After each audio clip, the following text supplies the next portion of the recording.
King. We had Cafe Church. If you missed Gillian's testimony, please go and talk to her. She's got a fantastic testimony, and she can tell you just lots of things that God has done in her life, and we just celebrated all that God is doing, because he's here today to change and transform lives. Amen. He's come to set us free. And so we had a great time, and we're going to have another great time this morning. And so we kept the best for last. Ken is the best preacher. He's coming to speak to us, all right? We always keep him with the best to last. It's like the wine, isn't it? At the party in Cana, why did you keep the best for last, okay? And so once you've heard me, you appreciate Ken even more. And so, Ken, thank you this morning. We're going to listen. Good morning. Good morning. Is your Easter going well so far? Yes. Well, mine wasn't this morning. The reason we were really late this morning, some problems arose, and it's one of those things that when problems start to come, you get more frustrated with things going on, and all of a sudden I began to think, this is resurrection morning. You need to rejoice. Even though you're going through problems, though things are going wrong, you need to rejoice that Jesus Christ is alive, and he's with us this morning. And then Des came and asked me for my overhead presentation, and I've left it at home. And so we haven't got that either this morning. Anyway, from what the children read to us this morning was from Matthew 28. I'm picking out verse 6. It says, "He is not here, he is risen, just as he said. Come see the place where he lay." Resurrection Day. What a day. One of our modern day worship songwriters, Tim Hughes, has to my mind captured the essence of the resurrection of Jesus in his song Happy Day. He says, "The greatest day in history. Death is beaten, you have rescued me.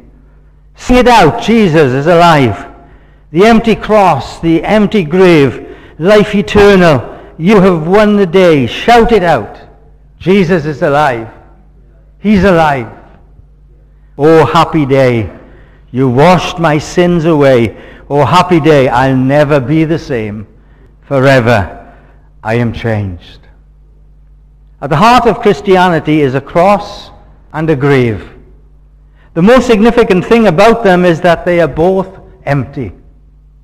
Believers down through the ages since that event have been positively sure that Jesus' shameful death was not the end of Christ, because he was taken down from that cross, he was placed in a tomb, but on the third day he was raised to life again in the power of an indestructible life. And it was this belief that transformed the believers of the Lord, the heartbroken followers of the Lord after his death, turned them into vibrant, enthusiastic proclaimers of his resurrection.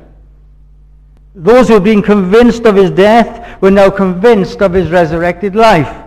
They lived by it. They shared it wherever they went. They were opposed. They were beaten. They were tortured. They were imprisoned. Some were even killed. But they refused to deny the faith that on the third day Jesus Christ rose from the dead, just as he said he would. And this Easter morning, we can celebrate today. It's a happy day because Jesus is alive and alive forevermore. Now, each of the four gospel writers, Matthew, Mark, Luke, and John, they all include aspects of this special day, but we are looking at the thoughts expressed by Matthew this morning. Those verses that the children read out to us. They speak to me of faith revisited, because two ladies, both called Mary, whose faith, hearts, minds had been broken and crushed and thrown into confusion. They'd been in discord by the circumstances of the previous days. All hope seemed to be lost, but now they have their faith revisited, reignited, revitalized by the dramatic events of that mighty Sunday morning. This was to be a day of change, a day of new beginnings. Truly, this was the Lord's day. And as I reread Matthew's account, it spoke to me in terms of that vision of faith. These two women, they were women of faith. They'd been part of a large group of other women who had made a commitment to follow Jesus as he moved from town to town, just to be there to care for his needs. They'd heard, they'd believed Jesus' words, they'd seen his miracles, they'd put their trust in him, and they'd accepted that he was the Saviour that he claimed to be, and so they followed him. They were women of faith. In fact, they hadn't run away or deserted him when things started to go wrong. When things got rough, they hung around, they waited for the outcome of his trial. And then they had followed behind all the way to the place of crucifixion, and they watched him from a distance, and they observed the gruesome affair, and they saw him die.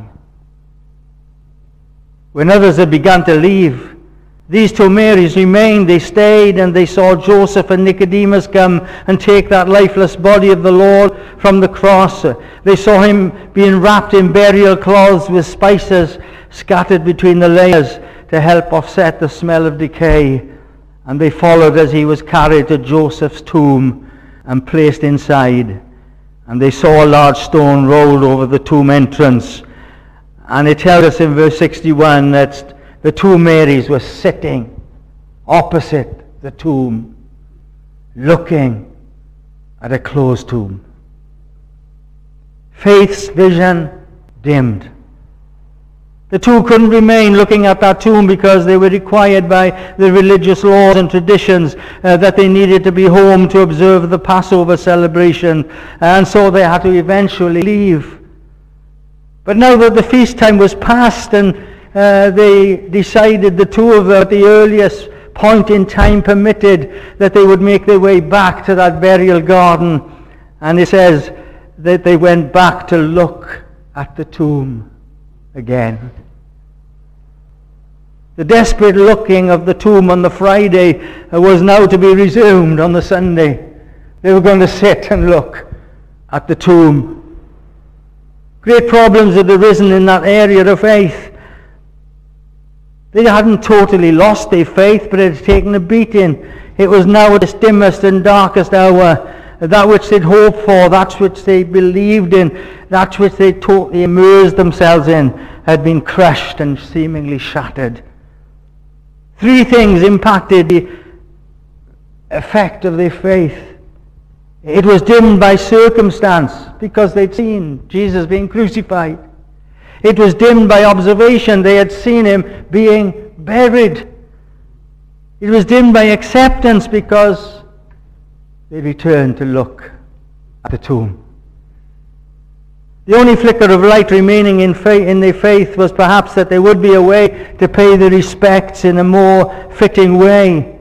He'd been buried hurriedly. Perhaps they would have an opportunity to do a better job of embalming him with more spices. It was a sort of consolation thought. Let's go back to the tomb. And let's sit there and mourn and grieve properly. And if there is a possibility of an access, then we'll embalm his body. But if not, we'll just sit and look at the tomb. It's difficult for us to relate to the experience of the two Marys in the time of trauma. But I wonder, in our own experiences in life, if we can acknowledge that on times our faith gets dimmed. That vision of faith that once excited us, drove us forward, gave us something worth living for, has on times become so dimmed that only a flicker remains. Faith affected by what? Circumstance. Everything that could go wrong seems to be going wrong. Things that seem so unreal that you can't believe they could happen to us seem to happen. So we desperately look to some avenue of hope, some light at the end of a long tunnel, some dramatic change to our circumstance. It doesn't seem to be there. Our observation is not encouraging because there's no evident solution. And so faith dims further until we move into that realm of acceptance and we say, well, this is how it is. Nothing can change it. This is life. We have to put up with it. Faith dimmed to its lowest ebb. What a relief then to discover that the two Marys didn't have to stay in that position for too long. To them it seemed like eternity, I'm sure, but in reality it was just 2 days. On the third day we find that faith's vision was shaken. Shaken by an earthquake, shaken by angelic visitation, natural and supernatural means. God began to shake faith's vision back into focus. The earthquake shook the ground. The angel of the Lord shook the guards. It broke the Roman seal, rolled away the stone from the tomb entrance, not to let Christ out because he'd already risen before the crack of dawn, but to show that the tomb was empty. Fear caused the soldier guards to be as dead men, because that angelic appearance was like lightning. Its clothing was dazzling in brightness. They were brushed aside. But fear in the women didn't cause them to fall over, but to hear the voice of hope. Don't be overcome with fear, for I know who you're looking for. Jesus, who was crucified.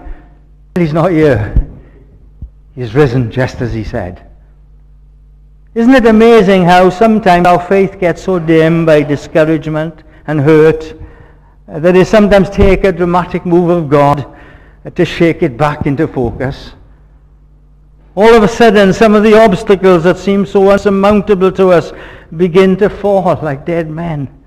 And the rock of obstruction and hindrance in our lives is moved to reveal the fact that God is already working and doing something, even though we have been unable to see it before.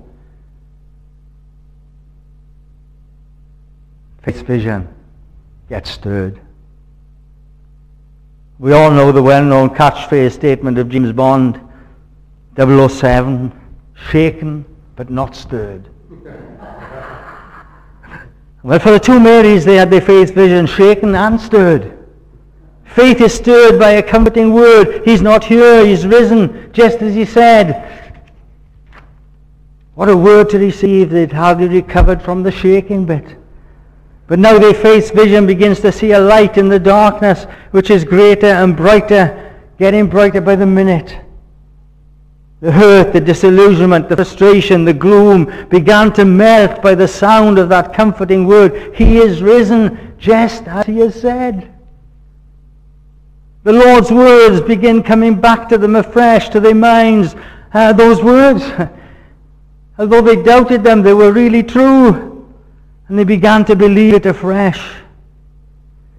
Isn't the Lord so gracious to us to be willing on so many occasions when our faith vision gets dimmed to come to us and to shake us and to stir us into believing again by his word?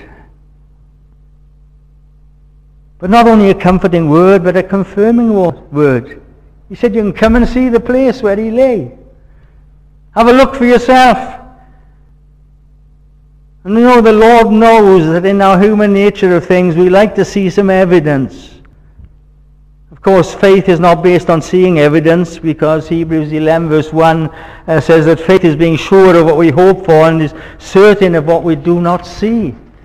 But often when we make our move towards God in faith, he will give us some token evidence anyway, just to spur us on. And I wonder how many of us could testify of how the Lord has proved himself to us in the past. Right in that hour of need, by a comforting word, by a confirming word that's given us that strength to view a bigger picture. And as faith's vision is stirred, it is like a fog clearing, and leads us to faith's vision being quickened by action. Verse 7 said, go quickly and tell that he is risen. Quickened by assurance, because he is going ahead of you, and there you will see him. The word of the Lord quickens faith into full focus, and we see its fulfillment in our spirit sometimes before we see the actual hard evidence appear. We know that God has spoken something to us.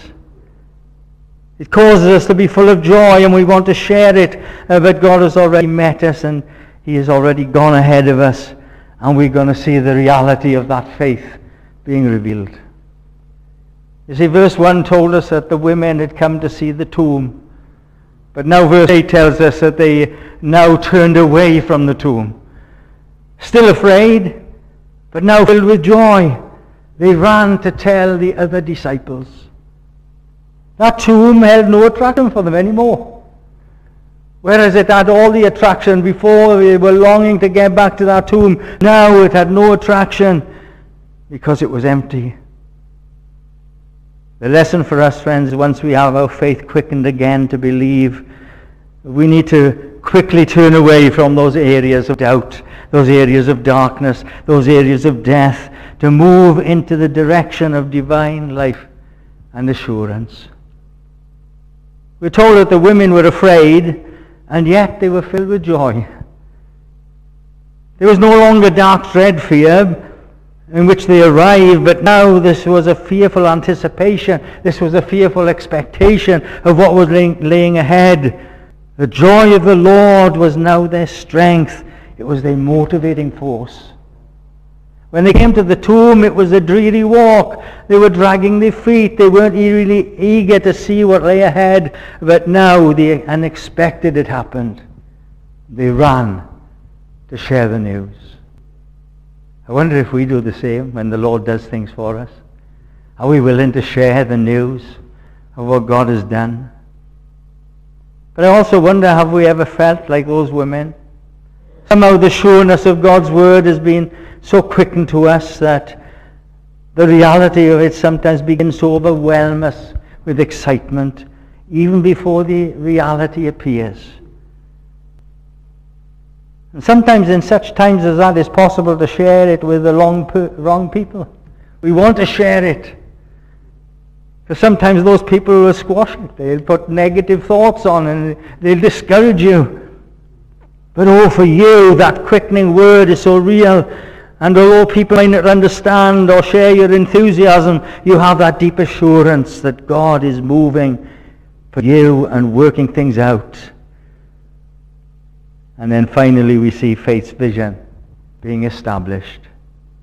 As they went in obedience to that word that they'd received. Faith's vision was being established in reality. Verse 9 said, suddenly Jesus met them, and he said, some Bible versions render that word rejoice. In my Bible it read greetings. But that dark hour of gloom was finally removed. Here was the Lord before them. He spoke to them. Not an angel now, but the Lord himself. Rejoice. Be full of joy. They were already full of joy. But now that joy exploded. He had definitely risen from the dead. Here he was before them. They remembered his words. I will rise again. Faith's vision was not only established in reality, but also in worship. Here was the Lord, not an apparition, not a figment of the imagination. He was there, and they came to him, and they fell at his feet, and they worshipped him. And in any vision of faith that the Lord wants to share and shake and stir and quicken into the establishing of it into our lives in reality, it will only have one main objective, which is that we see Jesus as he really is. The risen, glorious, all-powerful, all-conquering Lord of Lords. And to cause us to fall before him and give him all the praise and give him all the worship and all the glory. And if today in your experience, for whatever reason, faith's vision in your life has been dimmed, the Lord is encouraging you to recognize the problems that keep that vision dim, and often they are our circumstances. Often they are our observation of what's happening and our acceptance of it. And the Lord wants to move us out of that situation into faith's vision being re-established, so that you'll be completely released to see who he really is and worship him. That process of dim faith to established faith involves a shaking. And sometimes it's natural, or sometimes it's supernatural things that stir us and shake us. And we get stirred sometimes by a comforting word of the Lord to us and a quickening word. And we're encouraged to share the blessings of God with others. But when we reach that fulfillment side of where the Lord does something for us, it will not be, look what I've established. Look what I've achieved. Look what has happened to me. But look, see the Lord, who is worthy to be praised. So let's continually rejoice this Easter time in the fact that the Lord is not lying in a dead tomb. He is risen just as he said, and he wants to fill our lives with good things. He wants to speak into each of our hearts. And so may each one of us this morning have our faith revisited by the living Lord himself. May that be the blessing of Easter for each one. Amen.